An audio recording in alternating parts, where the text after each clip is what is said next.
대한민국 축구대표팀이 아시안컵 16강전에서 선제골을 넣고 전통적인 침대축구를 구사하던 사우디를 상대로 극장 승리를 거두었습니다.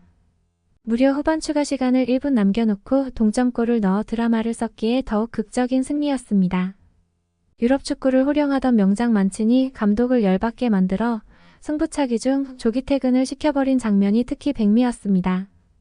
대한민국 대표팀은 전반전 점유율을 사우디와 동등하게 가져갔지만 공격의 디테일에서 세밀함이 떨어지는 아쉬운 경기력을 보여주며 후반을 맞이했는데요.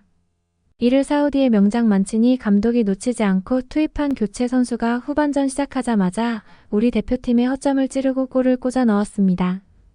덕분에 사우디는 중동의 명물 침대 축구를 시작할 수 있는 조건이 갖춰졌고 여지없이 이를 실행하기 시작했는데요.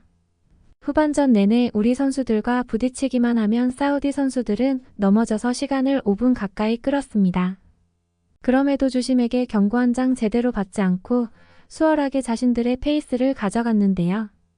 이에 만치니 감독도 승리를 확신했는지 후반 중반부터 공격수들을 빼고 수비수를 추가 투입하여 5명의 수비수와 4명의 미드필더로 버스를 세우기 시작했습니다. 다행히 이때부터 우리 선수들이 아시안컵 직전 평가전들에서 보여주었던 공격력을 발휘하기 시작했습니다. 사우디 선수들은 생각보다 거센 우리 대표팀의 공세에 계속해서 수비를 하기 급급했고 우리 선수들은 여러 차례 좋은 기회들을 만들기 시작했습니다. 하지만 사우디의 골키퍼가 야신 모드가 발동했는지 슈퍼 세이브를 계속하며 계속해서 사우디의 리드를 지켰는데요. 그럼에도 우리 선수들은 추가 시간까지 포기하지 않았고 휘슬이 불리기 1분 전인 후반 추가 시간 9분 설영우의 택배 패스를 받은 조규성이 마침내 통안의 헤더골을 넣으며 사우디 선수들과 승리를 확신하고 있던 사우디 축구팬들을 절망하게 만들었습니다. 이때부터 사우디 선수들은 멘탈이 나갔는지 턴오버를 계속하며 경기에 집중하지 못하는 모습을 보여줬고 연장전에서도 전체적으로 우리 선수들이 사우디를 밀어붙이며 좋은 장면들을 계속해서 연출했는데요. 하지만 사우디의 최고의 선수인 골키퍼가 연장전 내내 슈퍼세이브를 계속하며 결국 양팀은 승부차기에 돌입하게 되었습니다. 승부차기에서는 우리의 조현우 골키퍼가 영웅이 되었습니다. 무려 2명의 사우디 선수들의 슛을 선방해내며 과거 월드컵에서 디펜딩 챔피언 독일을 침몰시켰던 골키퍼가 자신이었다는 것을 아시안컵 무대에서 다시 한번 증명했습니다. 또한 손흥민, 김영권, 조현우, 황희찬의 4명의 키커 모두 엄청난 슈퍼세이브들을 연달아 했던 사우디의 골키퍼를 상대로 모두 골을 꽂아 넣으며 대한민국 대표팀이 8강에 진출할 자격이 있었던 팀이라는 것을 보여주었습니다. 이런 한국의 드라마와 같은 승리에 너무 부러워하고 있는 나라가 있는데요. 일찌감치 아시안컵 조별리그 예선에서 승리 하나 거두지 못하고 탈락의 고배를 마신 중국입니다. 현재 중국은 과거 박항서 감독의 베트남, 이번 신태용 감독의 인도네시아, 김판공 감독의 말레이시아 등이 자국 축구의 수준을 단숨에 뛰어넘을 정도로 강함을 보였다는 점에서 한국을 특히 주시하고 있는 상황인데요. 중동 침대축구에 당해 패배 직전이었던 한국의 뒷심이 제대로 발휘된 이번 경기력에 자국 대표팀과 수준 차이가 하늘과 땅 이상으로 난다며 너무나도 부러워하고 있는 형국입니다. 중국의 대표 SNS 웨이보와 비리비리의 실황 반응을 번역해 보았으니 즐겨주세요. 침대 축구하는 팀은 떨어지는 게 맞는 거야. 한국이 지는 줄 알았는데 경기 종료 직전에 동점골 넣는 거 보고 소름 돋았어.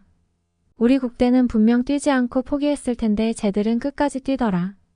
사우디 키퍼가 경기 내내 잘했지만 승부차기에서 잘했던 한국 키퍼의 승리.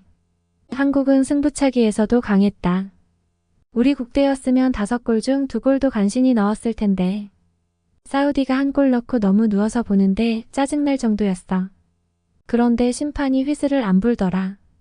우레이만 바라보는 우리와 다르게 한국이나 일본은 모든 선수들이 골고루 잘하고 있어. 이게 팀 퀄리티의 차이인가? 사우디 침대 축구에 한국이 복수했어. 정의가 이긴 거야. 사우디 키퍼의 마법과 같은 선방이 없었다면 승부차기 전에 한국이 이겼을 게임이었다. 전체적으로 한국이 더 강했어. 사우디는 골키퍼에 의존해서 기적적으로 승부차기까지 간 거야. 심판이 사우디에 매수된 게 확실하더라. 시간 끄는 걸 저렇게까지 봐주는 놈은 처음 봤어. 우리 국대는 역전승이라는 단어를 살면서 들어본 적이 없는 놈들만 모아놓았지. 경기 종료 1분 전에 동점골 넣고 승부차기에서 이겼다니. 한국 축구만큼은 정말 부럽구나. 초반에는 조금 지루했는데 후반부터 재미있었어. 현재까지는 이 경기가 이번 아시안컵에서 가장 재미있었던 경기야. 한국이 우승에 한 걸음 더 다가갔네. 이번 아시안컵 보니 확실하게 아시아 팀들이 전체적으로 수준이 올라갔어. 앞으로 우리 국대는 어느 팀을 만나던 두들겨 맞을 일만 남았다. 감독이 경기 전에 떠나는 건 살면서 처음 봤어. 만치니는 이탈리아 대표팀에서도 저랬나? 한국은 월드컵 16강 진출팀이고 사우디도 월드컵 정기적으로 가는 국가이며 아르헨티나도 이긴 팀이지. 우리 국대와는 차원이 다른 팀들이야. 전반전은 지루했는데 후반전부터 재미있어졌던 경기. 더 강한 한국이 승리했다. 한국은 선수는 좋았는데 조직력이 별로였어. 반대로 사우디는 교체할수록 조직력이 떨어지는 것을 보니 선수 퀄리티가 좋지 않았고 아시아의 모든 국가들의 축구 실력이 올라갔어. 그런데 우리 축구는 퇴보했네.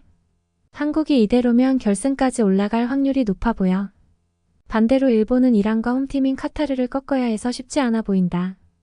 실력만 보면 한국 일본 결승전이 되지 않을까 싶다. 호주 캥거루팀만 이기면 한국 결승 진출은 확실한 듯. 한국은 축제 분위기겠네. 입맛이시구나. 우리는 언제쯤 축구 보면서 행복을 느낄 수 있게 될까? 최강희 감독이나 박항서 감독을 데려오면 우리 국대도 바뀔 수 있을 것 같아. 한국인 감독을 빨리 데려와야 해. 인도네시아 지휘한 신태용 감독도 한국 국대에서 독일을 상대로 이겼었어. 후보에 넣어야 해. 결국 한국이 이겼고 일본도 곧 이기겠지. 한국, 일본은 축구 소식으로 매일 즐거울 텐데 우리만 이게 뭐냐.